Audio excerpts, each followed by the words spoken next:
Sorry about My that. name is Tyler.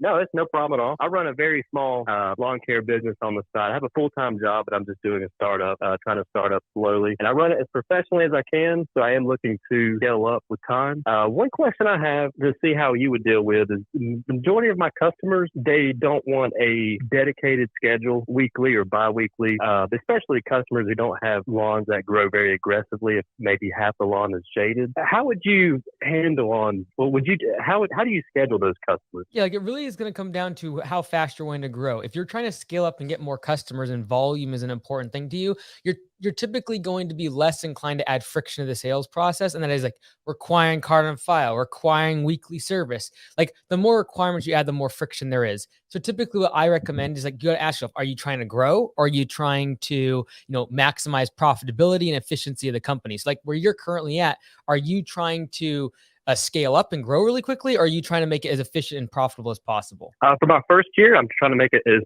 efficiently and as profitable as possible, just so I can use my first year as to learn from my mistake and then next year I do plan on focusing on growth. Yeah, so like But I just wanted to get these details fleshed out and to learn these processes so I can so next year I can focus on growth. But I didn't know if I certainly I could not have that many customers and be sustainable if they wouldn't do like a weekly or biweekly. yeah, like I And so think that was one thing I was just Yeah, I go think ahead. for everybody, like the bottom line is you got to figure out what your capacity at your current size is. So for example, if you're doing this part-time, maybe your capacity is 15 or 20 lawns. If you are your first year full-time, maybe it's 50 or 60 lawns. Determine exactly what that capacity is. Typically it's based upon your budgeted hours. However, know what that number is. And as soon as you hit it, that's when you can start turning the profitability dial on. And you can increase your profitability by requiring weekly, requiring a credit card on file, requiring all these other things, increasing your prices.